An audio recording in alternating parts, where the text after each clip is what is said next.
جی اچھا سر بتائیے یہ جو آپ نے درخواست دائر کی ہے کس حوالے سے دائر کی ہے؟ بسم اللہ الرحمن الرحیم. سب سے پہلے آپ کا شکریہ. تمام تعریف رب اور رب کے محبوب کی ہیں. یہ جی خان صاحب سے ملنے کے لیے. ٹھیک ہے. اور کیا لگتا ہے کہ آپ کو اجازت مل جائے گی خان صاحب سے ملنے کے لیے؟ جی میں کل ملا تھا الحمدللہ، اور یہ میرا قانونی آئینی حق ہے.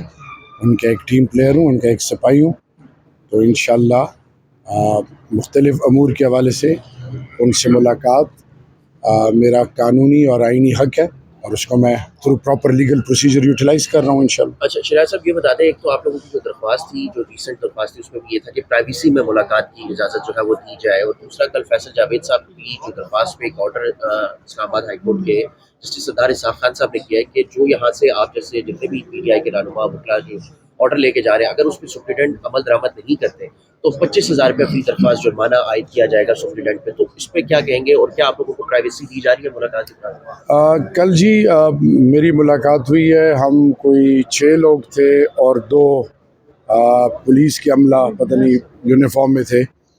تو اب مجھے بتائیں، بہت سارے ایسے معاملات ہیں، لیگل ہیں، پولیٹیکل ہیں، سوشل ہیں، فائنینشیل ہیں، گلوبل ہیں، اور ہمارے ذاتی بھی بہت سارے مسائل ہیں خان صاحب کی فیملی کے حوالے سے، ان کی صحت کے حوالے سے. تو یہ ہمارا آئینی قانونی حق ہے، اور انشاءاللہ امید ہے اس پر عمل درآمد ہوگا. 40 رکنی کابینہ بننے جا رہی ہے، وزیر اعظم شہباز شریف صاحب جو ہے وہ بنانے جا رہے ہیں. تو آپ کا ایک بیان تھا کہ ہم ان گھسپیٹیوں کو مثال بنائیں گے، تو اب یہ وہی گھسپیٹیے جو ہیں 40 رکنی کابینہ کے ساتھ بن رہے ہیں، اور لاسٹ جو ان کی 16 مہینے کی تھی اس میں تو میرے خیال سے 80 تک پہنچ گئے تھے. تو آپ یہ نمبر فگرز بڑھتے ہوئے دیکھ رہے ہیں یا کیا اس کا کیا سمجھتے ہیں، کیا کریں؟ یہ دیکھیں جی، جب اللہ کی پٹکار اور اللہ کی پکڑ آتی ہے تو P D M phase 1 is a classic example. اور اب انہوں نے کتنوں سے کمٹمنٹس کی ہیں. یہ میرے خیال میں اس تعداد کو بہت بڑھائیں گے، لیکن ہم ان کو چلنے نہیں دیں گے انشاءاللہ. یہ آپ سے وعدہ ہے، قوم سے وعدہ ہے.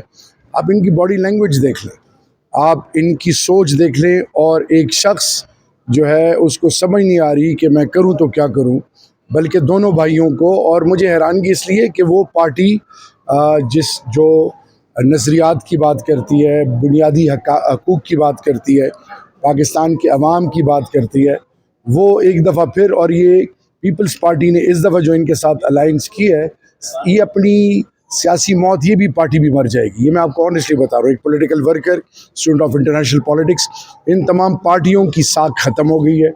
اور پی ڈی ایم میں وہ تمام لوگ جو ان کے کی ٹیم پلیئرز تھے، باقی پولیٹیکل پارٹیز، انہوں نے تو اپنا جو بتانا تھا بتا دی ہے. ان کے اندر سے آوازیں آنا شروع ہو گئی ہیں، ان کے اندر بہت سارے لوگ اضطراب میں مبتلا ہیں. تو یہ جو ہے، یہ اللہ نہ کرے لیکن ان کو گینگرین لگ چکا ہے، اور یہ قریب کٹیں گے سارے انشاءاللہ. سر یہ بتائیے کہ کل علیمہ خان نے کہا کہ عمران خان کو آنکھوں کا انفیکشن ہو گیا. کل جب آپ نے ملاقات کی تھی تو ایسا ہی تھا، اور کیا کنسرن ہے؟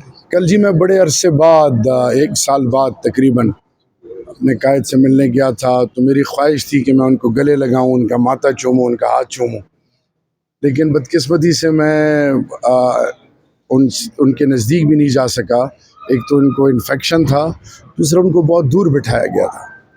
تو انفیکشن ہے ان کو، باقی ماشاءاللہ صحت ان کی، ان کے ڈولے، ان کے شولڈرز، ان کا چیسٹ، ان کی باڈی لینگویج، ان کی آنکھوں میں جو حرارت تھی، جو ان کی آنکھوں میں الحمدللہ وہ غیرت اور وہ جو ایک سپارک تھی، وہ ان کو پہلی اڑا لے چکی ہے. تو انشاءاللہ کچھ ہی عرصے کی بات ہے، خان اسی ایوان میں بیٹھ کے پارلیمنٹ کے اندر پاکستان کے نئے وزیر اعظم کا حلف لیں گے، اور پوری دنیا دیکھتی رہے گی.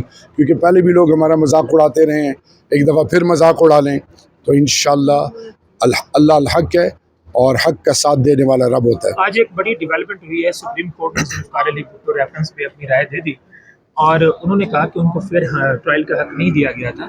آپ نہیں سمجھتے کہ ہمیں تاریخ سے کچھ سیکھنا چاہیے اور آگے اس طرح کی غلطیاں نہیں دہرانی چاہیے؟ آج سپریم کورٹ نے بھی مانا کہ بھٹو کا جو قتل تھا وہ غلط. دیکھیں، اللہ نے قرآن میں قوم عاد، قوم سمود، قوم نمرود، مختلف قوموں کا ذکر کیوں کیا ہے؟ ہمیں سمجھانے کے لیے. اگر ہم ماضی سے نہیں سیکھیں گے تو یقین جانیے جو آج اس ملک کا حال ہے. تو میں ایک چیز پہ میرا ایمان اور یقین ہے کہ اگر ہم ماضی سے نہ سیکھے اور ہم متحد نہ ہوئے اور ہم نے جس مقصد کے لیے ملک بنا تھا اور جس مقصد کے لیے اس ملک کا آئین بنا تھا اور جس مقصد کے لیے کلمہ ایسوسیٹ کیا گیا تھا کہ پاکستان کا مطلب کیا لا الہ الا اللہ، تو اس وقت تک ہم کامیابی تو دور کی بات، ہم دنیا میں عبرت کا نشان رہیں گے. کوئی ہمیں سیریس نہیں لے گا. آج دنیا آپ کو سیریس نہیں لے رہی، آپ کا مذاق اڑا رہی ہے. لیکن میں آپ کو بڑی ایمانداری سے بتاؤں کہ انشاءاللہ وہ وقت دور نہیں ہے. پٹڑی پہ چڑھنے لگے ہیں ہم، انشاءاللہ ایوان میں آ گئے ہیں، اور ایوان میں اب آپ انشاءاللہ پاکستان کی اداروں کی، پاکستان کے مستقبل کی اور آنے والی نسلوں کے حوالے سے ایسے انیشیٹوز دیکھیں گے جس کو آپ یوٹیوبرز کو آپ سب کو سلام ہے، کیونکہ آپ ہی ہماری آواز بنے ہیں. باقی تو ہمارا بلیک آؤٹ تھا، ہمیں تو کسی نے پوچھا نہیں. یعنی میں 9 تاریخ دوپہر 3 بجے تک میری کوئی بات نہیں سن رہا تھا، اور 3 بجے کے بعد سلوٹ شروع ہوئے. اب سب رابطے کر رہے ہیں، اب جو پرائم ٹائم شوز ہے اس میں بلایا جا رہا ہے. تو یہ ہے کہ انسان کی عزت ہونی چاہیے، نہ کہ عہدوں کی. ہم نے بدقسمتی سے عہدوں کو ترجیح دی، اس لیے ہمارا یہ حال ہے. اسٹیبلشمنٹ اور پی ٹی آئی اسمبلی میں جو خاتون کے ساتھ جو سلوک ہوا اس کے بارے میں کیا کہیں؟ کہاں پہ جی؟ کے پی کے اسمبلی میں. دیکھیے جی، قوم کی مائیں بہنیں بیٹیاں ہماری عزت ہے، اور آپ مہربانی کر کے میری اس بہن کا رویہ دیکھ لیں جس طرح وہ علی امین گنڈا پور کے پاس چل کے گئی ہیں. میں ایک دفعہ پھر، کیونکہ میں خود ایک باپ ہوں اور ہم جس معاشرے میں رہتے ہیں ہمارے روایات پہ کوئی سودے بازی نہیں، ہمیں پھر بھی دل بڑا رکھنا چاہیے. کوئی کچھ بھی کر لے، کیونکہ ہمارے لیے مثال امام الانبیاء، میرے لیڈر جو ہے وہ مثال امام الانبیاء کی دیتے ہیں کہ وہ ہمارے لیے ایک ایسے ایگزمپلری لیڈر ہیں، اور ان سے ہم نے سیکھنا چاہیے، ہم نے دل بڑے کرنے چاہیے. لیکن میں آپ سے یہ آپ کے توسط سے قوم کی ماں بہنوں بیٹیوں کو، باقی پولیٹیکل پارٹیز کے کی اسٹیک ہولڈرز کو یہ ریکویسٹ کروں گا بطور ایک بھائی، بطور ایک ملک کے باسی کے، کہ ہم نے تو اپنے رویوں پر نظر ثانی کرنی ہے. اس طرح باقی پولیٹیکل پارٹیز نے بھی اپنے رویوں پہ نظر ثانی کرنی ہے، ورکرز نے بھی، کیونکہ اس وقت سیاست کو اور سیاستدانوں کو جس طریقے سے پورٹرے کیا گیا ہے وہ ایسا ہے کہ جیسے شاید ہم اس اہل ہی نہیں. لیکن یاد رکھیے، سیاستدان اگر حق پرستوں، انصاف کا علم اٹھائے ہوئے ہوں اور سب سے بڑھ کر اپنی بنیاد سے جڑے ہوئے ہوں، تو وہ قوم کے لیے ایک ایسا اثاثہ بنتے ہیں جس پر آنے والی نسلیں فخر کریں. اچھا، سوال کہ پی ٹی آئی اور اسٹیبلشمنٹ کے روابط جو ایک عرصے سے خراب ہیں، اس کی کوئی ٹیبل ٹاک ہے، کوئی تعلقات بہتری کی طرف لانے کے لیے کوئی بات چیت ہو رہی ہے؟ کیا سچویشن ہے اس پہ؟ دیکھیے جی، میرا لیڈر بھی کہہ چکا ہے، ہم بھی کہہ چکے ہیں، ریاست کے اندر تمام سٹیک ہولڈرز ہماری مثال ایک کنبے کی ہے، اور انشاءاللہ بإذن اللہ وہ پولیٹیکل پارٹیز جو ہمارے بارے میں مختلف رائے رکھتی تھیں، ہم پر کراس لگایا گیا تھا، ہمارے بارے میں مس پرسیپشنز تھیں، ایک عجیب قسم کا بیانیہ پیش کیا جا رہا تھا، وہ سارے کے سارے الحمدللہ رد ہو گئے.